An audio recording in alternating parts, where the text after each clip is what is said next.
Welcome back. Now we go straight into the consumer view on mobile payments. I'm very glad to introduce you to Phil Todd, the author of our report on mobile payments from MEF. Hello, Phil. And I'm very glad to invite as well David Lotfi, the CEO of Evina, sponsor of our report, as well as one of the members of our direct carrier billing working group. So much we work together with David as well. So both of you, I will give more chance, and we'll have more chance to speak with David in the day as well. So you'll have a few more chance to understand what does. But before I say anything else, let me ask you to introduce yourself, given that you are both at home at MEF. So, David, a couple of words about yourself and Evina. Hello, Dario. Thank you for this wonderful event, this wonderful organization. Congratulations to all the team for what have been set up.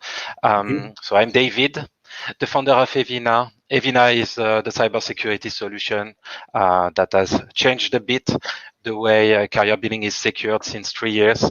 We are expert, independent. We are not a traffic company. We are not selling product. We are just protecting end user, mobile carriers, and merchants against fraud. Thank you, Dario. Oh, thank you, David, for being here. And Phil, you are a new face, but you help us in the MEF. But you've been around ecosystem for a while. Yes, indeed. Thank you, Dario. Yes, so I'm currently working with MEF as a consultant and have been recently working on the payments report for them, looking in detail at the survey results, which I believe we're going to be stepping through just some of the highlights very shortly. Well, let's start with that. So with no further ado, let's see what the consumers are saying then in terms of our survey. Thank you. So I'm just going to step through some of the highlights very quickly. I'm conscious of keeping to time as well. I wanted to put a little word up front about the methodology behind the survey, which underpins this report.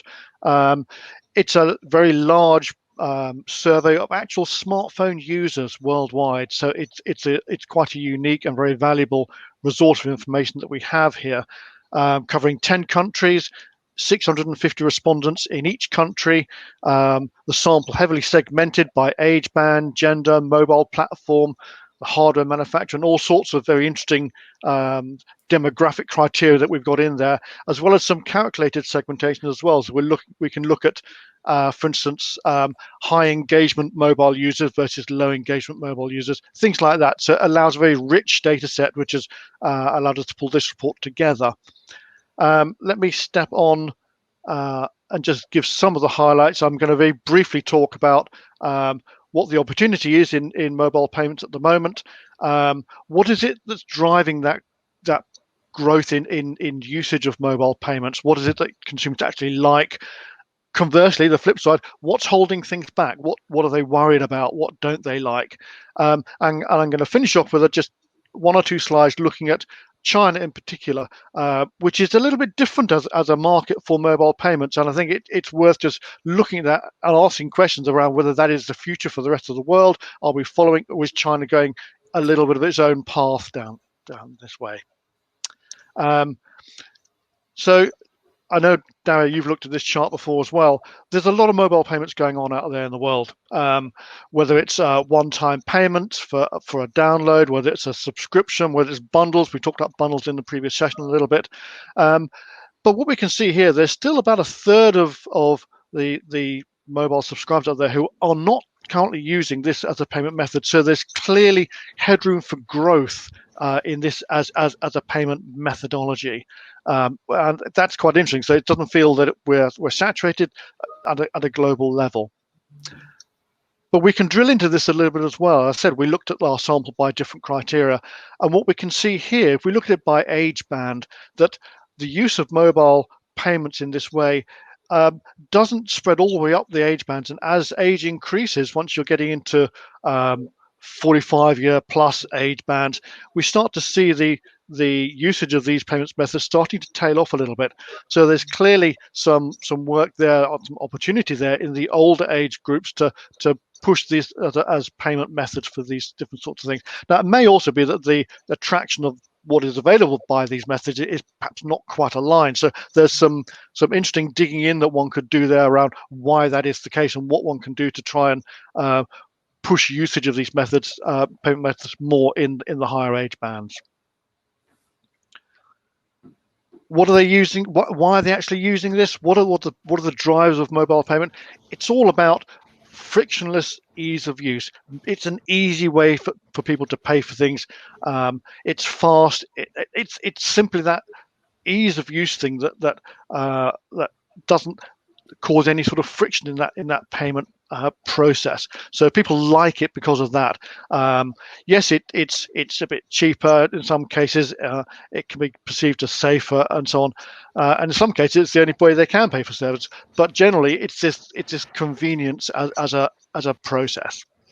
Yes, dear Phil, what's really interesting, and with all the acceleration of the digital transformation that we are living today due to the pandemic as well, we are seeing that more and more users go to the mobile payment, and we are seeing something that is very clear, because what is more annoying than paying? Payment is annoying, and Yes. therefore, what consumer research? Consumers, they need fast and simple payment methods, and that's what they prefer, because payment is annoying. And if you want a great customer journey, you need this moment to be secure, but also fast and simple. And that's really shown up by your data. I would like also to put a little emphasis on the work you've done, because we are very proud of having sponsored this payment report due to the excellent methodology that we have. Very strong representativity of every class, huge amount of markets, 10 markets, huge amount of consumers per market. And today, you're delivering to the MEF community a unique data set, a unique report, a unique survey that will help payment professionals to drive their strategy. So congratulations again. Oh, I like that. Thanks, David. Thank you. And we didn't pay David to save his work, because we are paying you. The other way around, really. It's fantastic. I want to link to the previous presentation as well, which seemed Jonathan Kriegel from Payments Document Digital, which reported a very good growth throughout, and it seems to be proven by these. It's a good element, it's good penetration, and things are happening. And once you look at these two columns, the blue and the green in front of you, color-wise, you can see why. It's really the convenience and the ease of use. It's helping customers to do something, even if they don't want to pay, as you say sometimes. That's a very interesting point, David. Making it once you've parked the concerns about is it safe? Is it? Am I not going to get ripped off? Making it almost an invisible, easy to transact. You don't have to even think about it. It's something that you know is going to happen, and it doesn't get in the way. That, I think, is immensely valuable for consumers, because they haven't got to make a payment because of the payment method here. It's once you're happy with that it's all okay. It's in the background. It's in the background, so you don't have to think about it. And I think that's immensely valuable as a method for paying for these things that doesn't get in the way. It's convenience sort of that happens behind you, as it were. And I think that's really what is driving this. And that's where you've got to drive it more into the older age groups as well. And we can see in the next slide it says what is it that might be holding them back. But I think that's really important, the point you've made there, David. Indeed, we are seeing that mobile payment, there is a theory, economic theory about innovation, and one that is often used is the crossing the chasm model.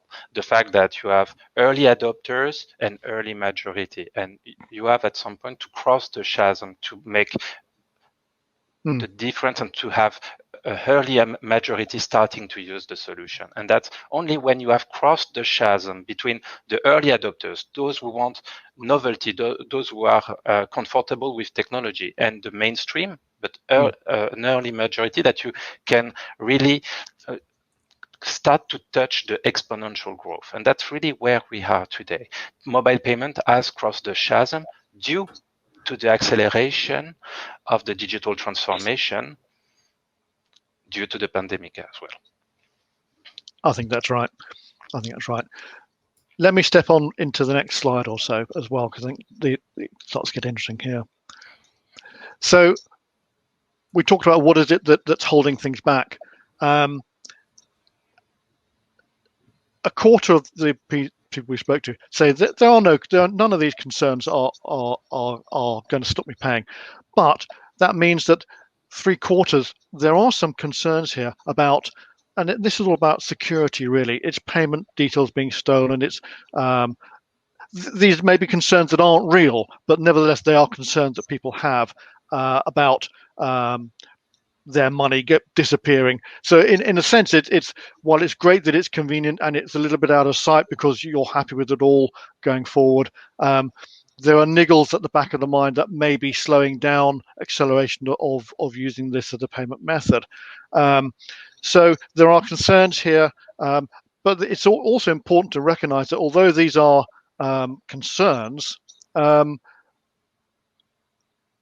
they don't match up to reality in many cases. So the perception of concern over security and incorrect payment is greater than the actual incidence of this. So there's a perception versus reality gap, if you like, that can be addressed through education, through marketing, through experience as well. So there's that interesting sort of dilemma here of how you persuade probably more the older generation that this really is, it's not as bad as you think. It's not everybody getting a problem here, but there are it's that sort of education and comfort and making people feel that it is secure as a payment process.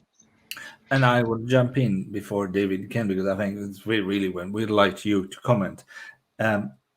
This is the history of direct carrier billing, early 2000s or later. This is 20 years ago, maybe, and maybe it's still today.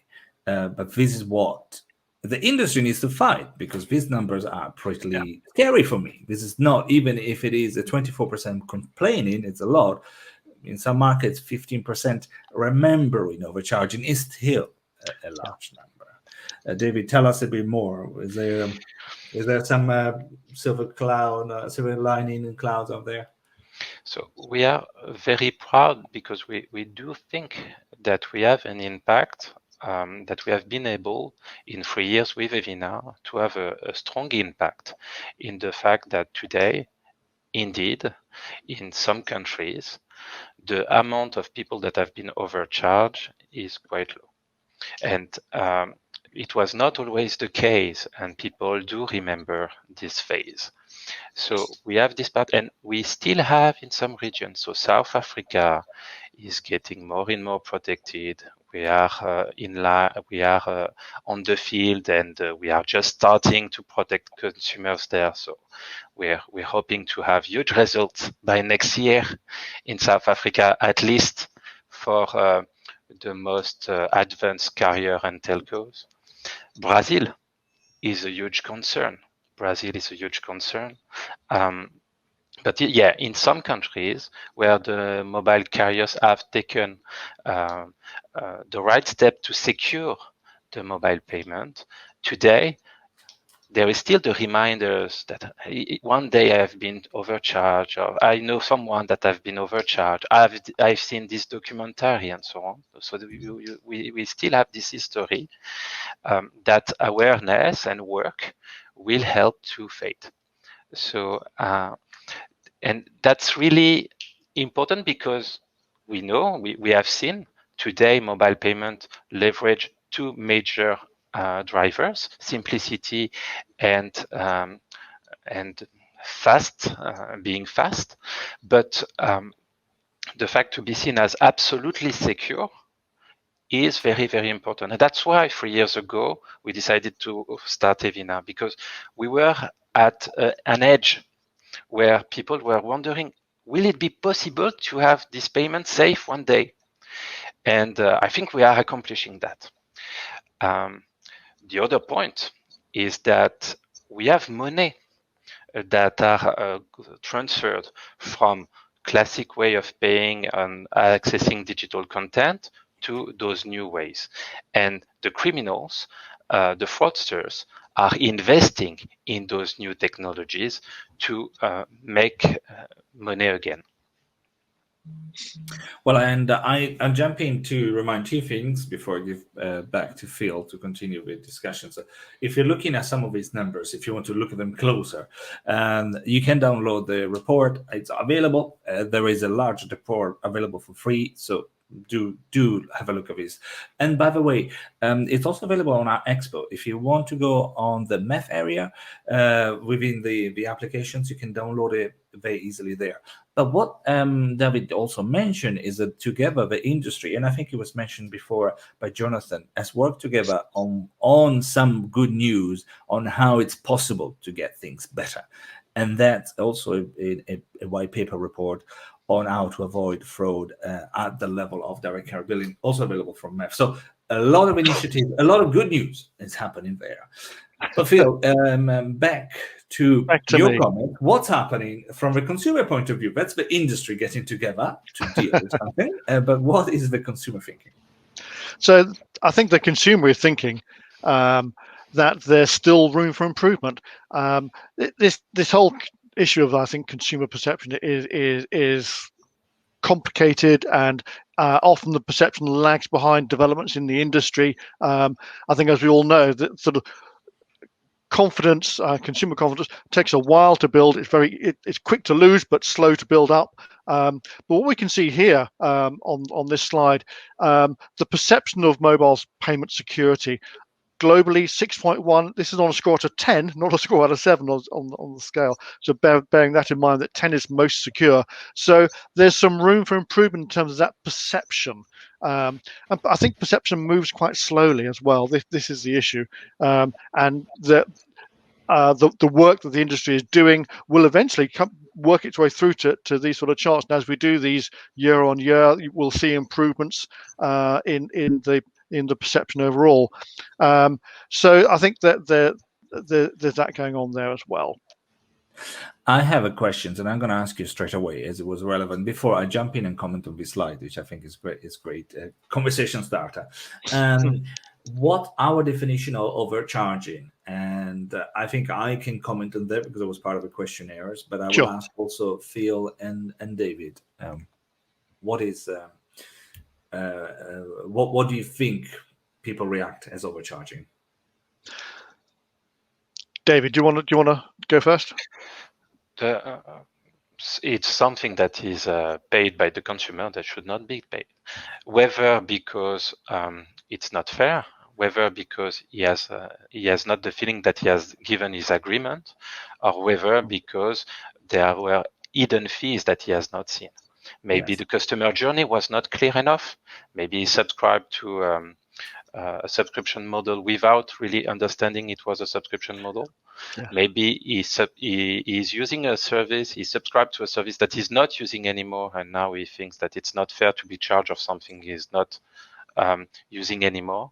But what we see in Brazil and South Africa really reflects the data that we have, is that customers are charged without their consent because of fraudsters leveraging malwares and viruses to make them pay. That's exactly. I mean, what the question, Sonia, to the consumer was about when do you think you have been overcharged? And that is a perception question as well, because as David was saying, some of that is a customer experience, which is probably they said yes, but they didn't realize what they were saying yes to, or there were no double questions. And yet for them, that was an overcharge. They didn't expect it, and there was an unhappy customer. But as David was saying as well, watch out. There are some fraudsters. There are some software, malware out there, which might impact your phone and really start charging on your account without you doing absolutely anything. So both of those two would be the overcharging. And because it's perception, it links back so nicely to these slides, which says, actually, well done to the UK, which has got the best results. But look at Brazil. Perception. Well, Brazil is the second worst perceived market, yet users are happy. This score is relatively high. Japan was the best performing in terms of actual accidents, real things happening according to users, but it's still the second one. So when we're talking about the emotional elements, which we need to understand, that's why talking to consumers is very important, apart from the numbers themselves, is what do they feel. But back to the question. Thanks, Sonia, for the questions. And back to Phil and to David on the rest of the... The only point I would emphasize, which you both said there, it's whether there's something unexpected on the bill for whatever reason. That, as you said, it might be genuinely fraud. It might just be that the consumer made a mistake. But both have an impact. And if it's a mistake, well, then it's to do with that customer journey and making sure they understand what they have signed up for and all that sort of thing. So a component of this is genuinely sort of fraud and that sort of thing. But a component of it will be customers forgetting what they signed up for or something like that, where it is a legitimate charge, but they weren't expecting it. So that it needs a bit of unpacking in that sense as well. Let me step on the last two slides. I was going to talk briefly about China.